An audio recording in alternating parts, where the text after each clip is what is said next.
Hi everyone, Xavier Fogg here, and I'll be discussing this one particular hand that I thought is pretty interesting. What happened was, well, I'll just go with the hand and I'll tell you what happens. There was a raise from the cut off, and I've that King 10 on King 10 suited on the button. It's an easy call, and everyone else folded. Okay, and the board hits me. Got a top pair, top kicker, which is good, and he checks to us. So okay, so what happens is that in these spots, I realized that I made the error, and together with some of my friends, we made the error of actually betting too big over here. So last time I used to bet something like 150, 160, and what happens is that when you bet sizes like that, most hands fold, which is okay, but the issue is that with King 10, you don't mind having calls from some draws or some weaker hands. So if you raise a hand like 150, or even if you bet like 160, which is close to like 85 to 90% of the pot, the only hands that start to continue will be like top pair, and maybe even nines might find a fold, which is not what we want. So this time round I started to bet smaller, 120. So what happens is that when you bet a size like that, you get hands like 8-9 with a straight calling you, or maybe check raising. Even a hand like pocket fives could find a call. A hand like king queen would very much likely call a $1.20 bet compared to like a 170 bet. Yeah, so what happens is that the get to turn range is very much wider, and if I were to guess how much wider, I would say maybe even 100% wider. Just think about it. If you bet something like a 170 here, you get 10, maybe pocket nines, maybe an ace king, ace queen to call. So that's like what?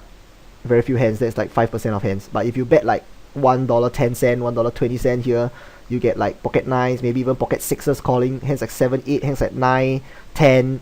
No, sorry, hands like 8, 9, hands like 9 jack, 2 over cards. So that's like what? That's like maybe 10 to 15% of the range compared to like just 5%. So the sizing itself being like a little bit smaller can actually expand his range up to even 100 to 200%, which is something that was not obvious to me, and it's actually very hard.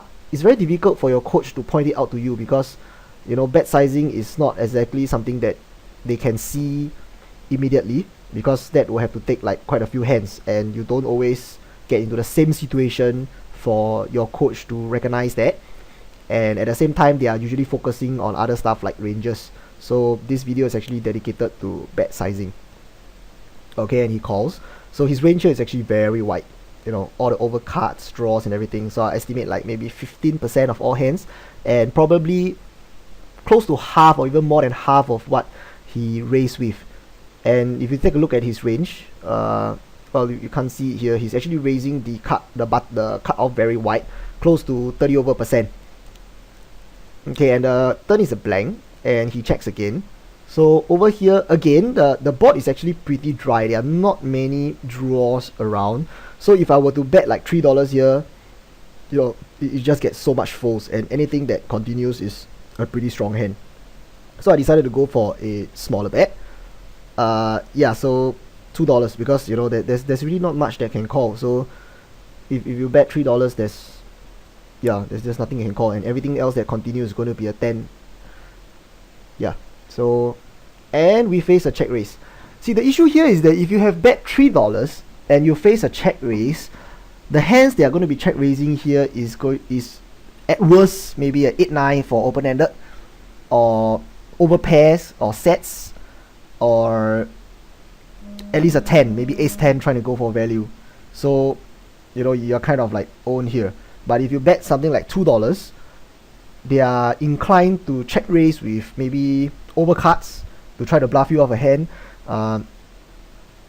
Maybe something like 8-9 for a draw.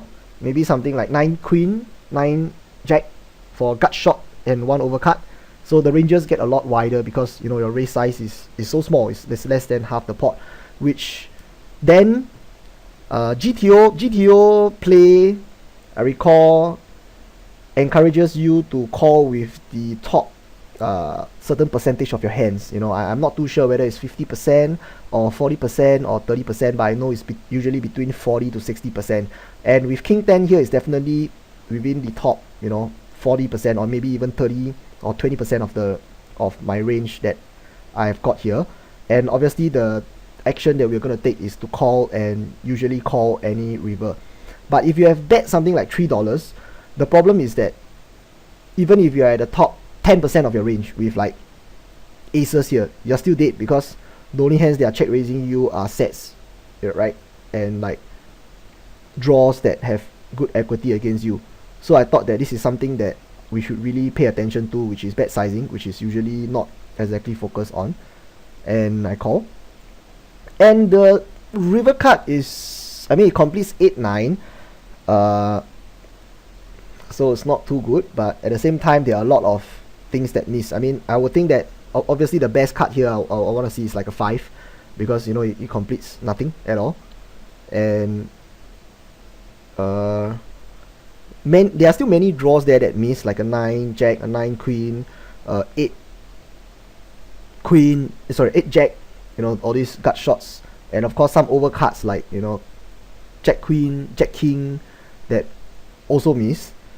And obviously here we have his cutoff range is also pretty wide, so we know that he has much more draws than normal 25-26% cutoff opening range. So he has like a lot more, and he jams, so we call. And he shows up with the draw.